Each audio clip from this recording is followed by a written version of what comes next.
Hello, welcome to Life Matters. I'm your host, Brendan O'Connell. Well, in recent years, I've been going to the National Right to Life Convention, and they have this incredible contest from winners from around the states, the United States, on the National Oratory Contest. And it's a very impressive group of people that have to compete against each other. And I think they also make a few friends while they're there doing it and learn a lot about what's really going on both in the teenage area, but then also in the adult area regarding right to life issues. And we're very fortunate that this year the winner is from the Northeast, Rhode Island, in fact, and her name is Safie Lamin. Yeah. Welcome, Safie Lamin. Thank you so much. Thank you for having me. Safie, how did you get involved with the Right to Life movement, and then also how did you get involved with the oratory contest?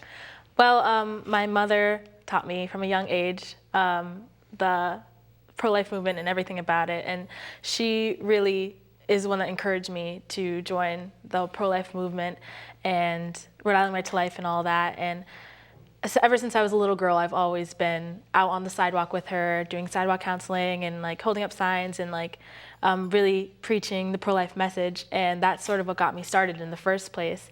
And I learned about the oratory contest through the Rhode Island Right to Life head, who is Barth Bracey, and he really pushed me, and like a lot of other people at the Rhode Island Right to Life were pushing me to join this contest. And then finally I did, and it turned out really well, I'd like to say. Well, I should say, very much so.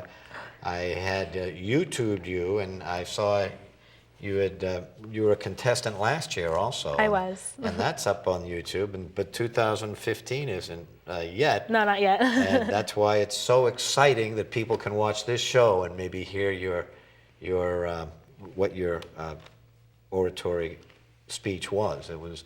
And now, what prompted you to, there's different topics that are brought up, and what was it that motivated you on the topic that you talked about?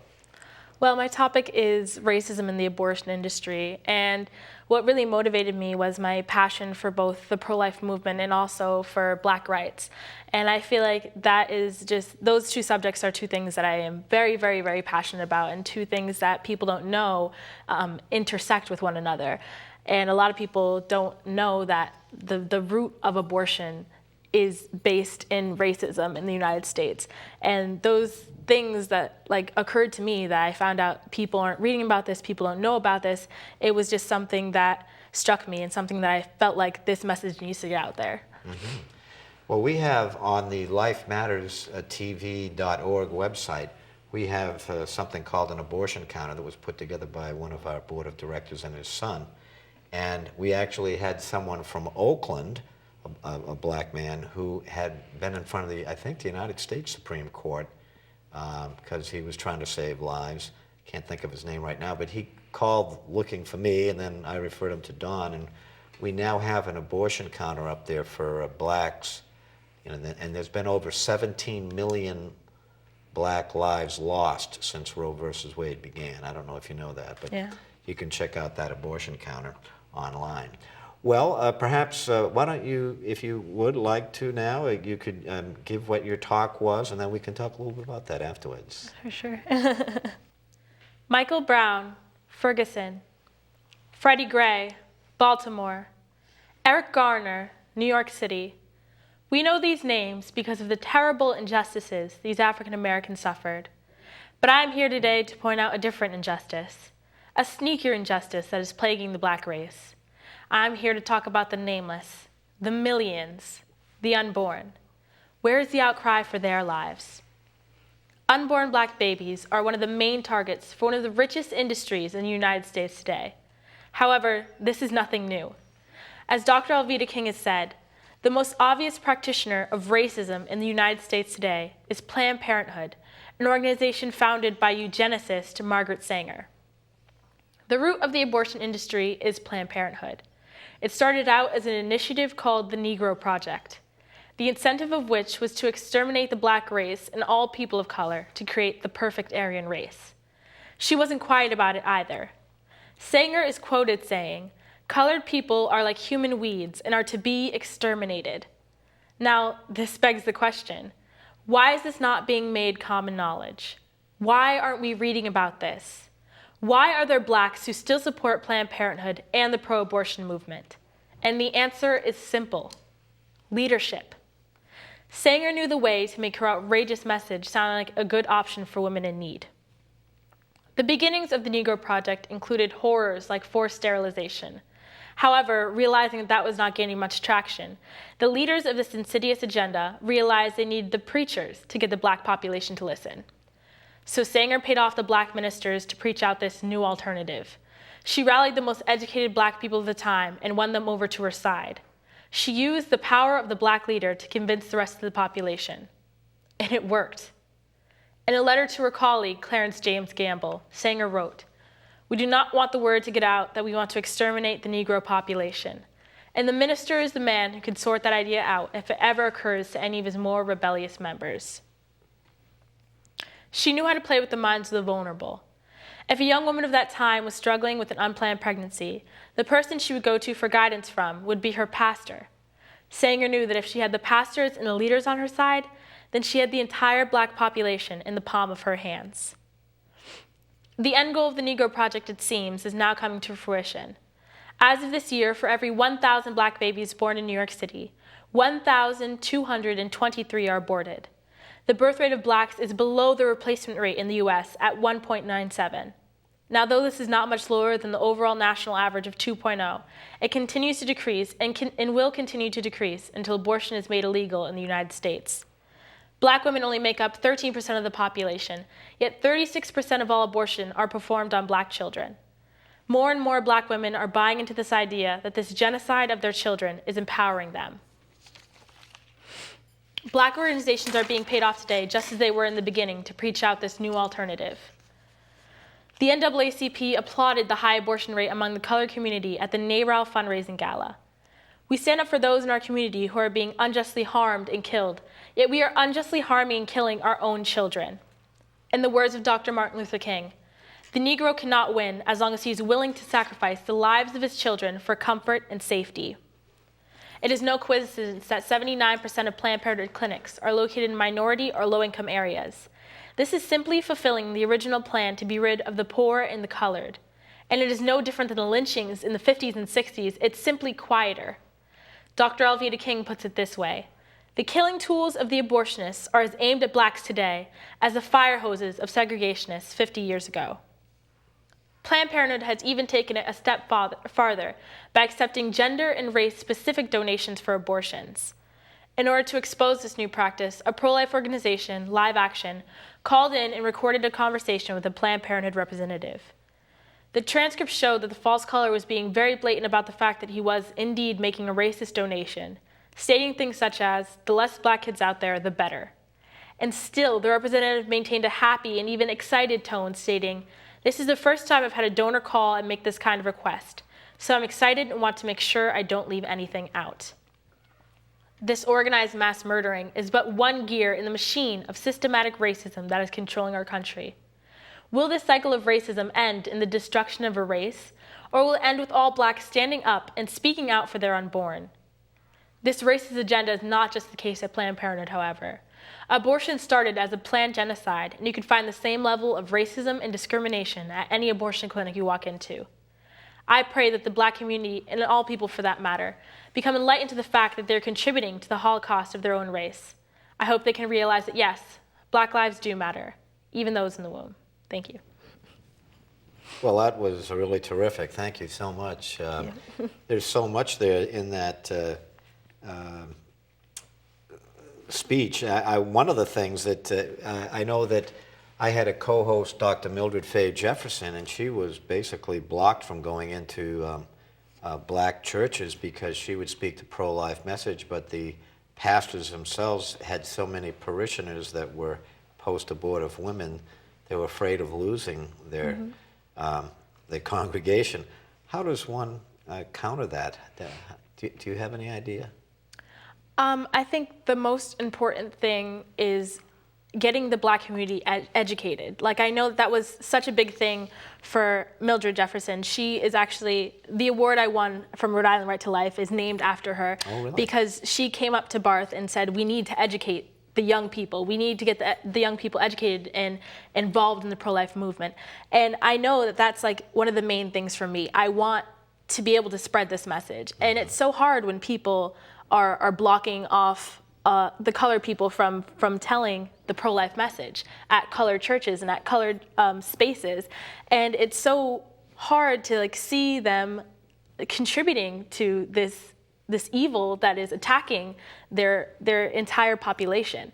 And I think the most important thing is being able to spread these kinds of messages and being able to keep pushing forward and keep pushing to educate the Black community about this. Because a lot of people, it just comes down to ignorance, not knowing that this is going on at all.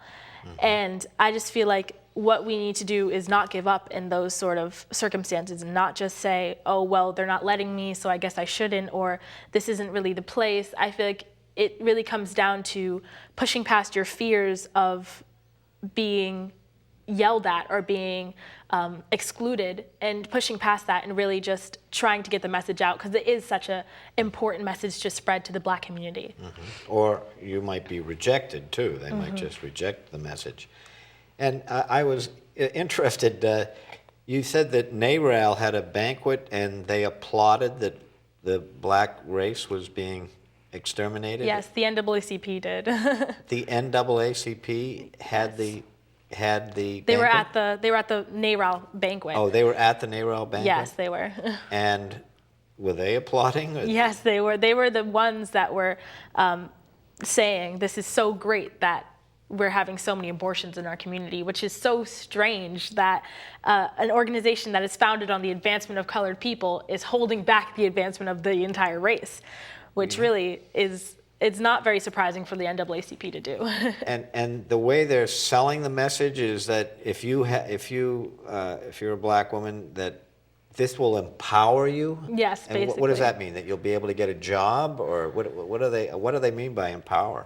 I feel like a lot of it is people always seem to think of it as either you have a child or you have a job, or you have a child or you have an education. And I feel like that's one of the things that these organizations are preaching out. Like, oh, if you have a child, then you won't be able to go to college. Like, say, like a young woman, a young Black woman is having a child. A lot of people are telling her to abort because, oh, you won't be able to go to college. And they think, oh, well, if you're Black and pregnant and a teen, then you're just another baby mama stereotype. And a lot of these things are what they're trying to preach against. And they're saying, well, you can empower yourself by just getting rid of this problem, instead of helping them through college or helping them through school or helping them get a job. They're saying, well, you have to get rid of this child in order to get an education. You have to get rid of this child in order to get this job. You have to get rid of this child in order to be valued in society. And it's just something that is so warped in this whole community, that we're trying to tell the Black women, kill your children in order to help the race advance, which is the complete opposite of what it's doing.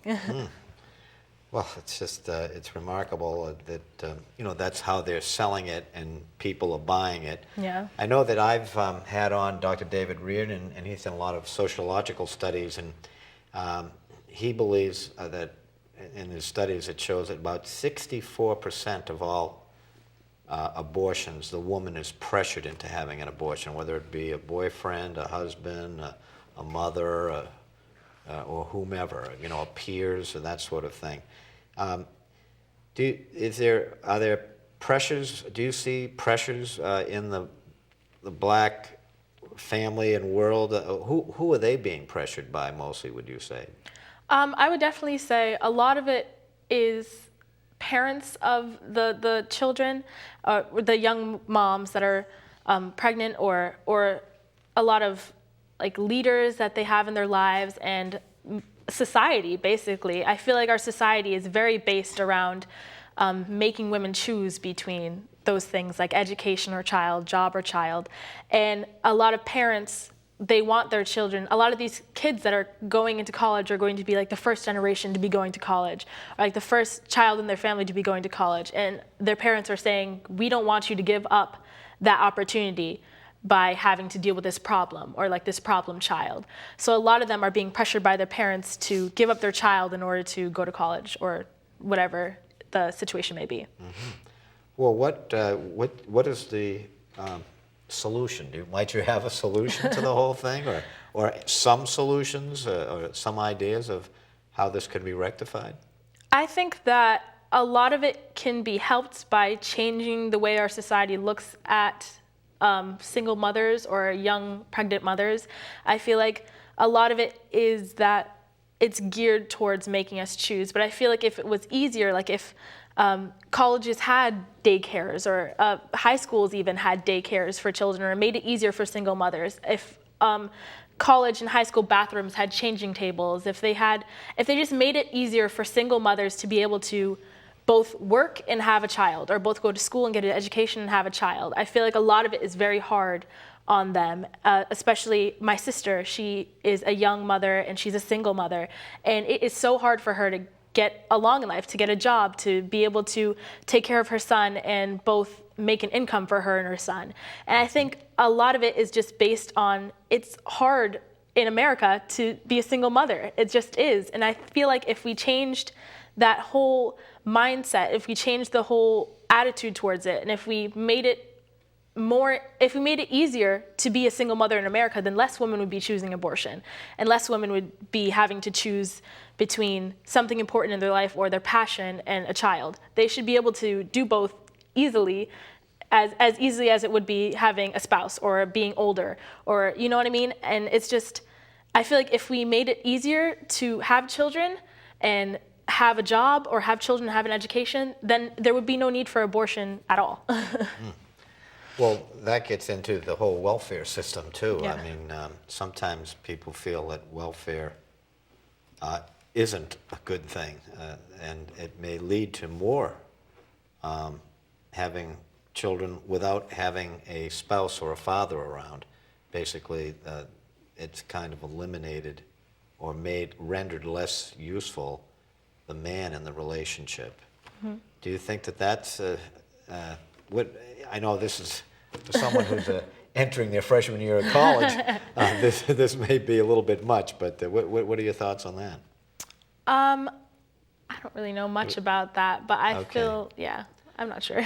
Well, let me ask you. You're going to college, and where are you going to college, by the way? I'm going to St. Edward's University in Austin, Texas. Austin, Texas. Wow, Yes. that's quite a ways away. What kind of a school is that? I hadn't heard of that. It's a Catholic school. It's very small. It's like 5,000 people. Oh, it is. Yeah. Uh-huh. And have you had a chance to visit that campus yet? Or? I haven't. I'm No? taking sort of a leap of faith. I'm just moving out there Well, in a week.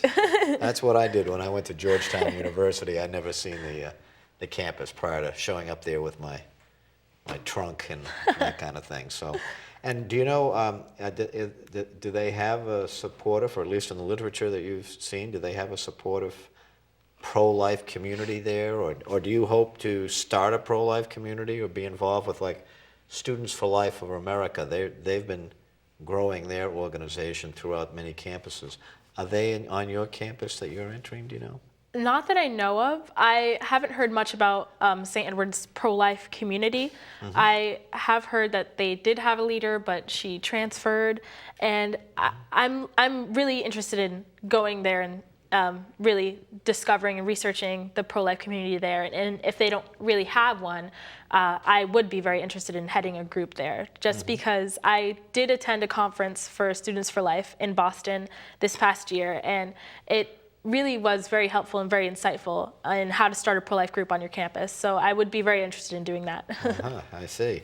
I know that Lila Rose, who went to UCLA in Los Angeles, she was very much pro-life when she had entered college, but what she saw at UCLA was, almost exactly the opposite, Yeah. and that kind of fueled her to press on, and now she's a national figure. Definitely, in yeah. the pro-life movement. So maybe we'll see you as a national figure. Hopefully. Beyond just the oratory contest, which I have to say is one of the most competitive contests I've ever seen. It's really remarkable, these speeches given by juniors and seniors in high school, basically. And they're informed, they're enlightening, and I learn a lot when I listen to these speeches.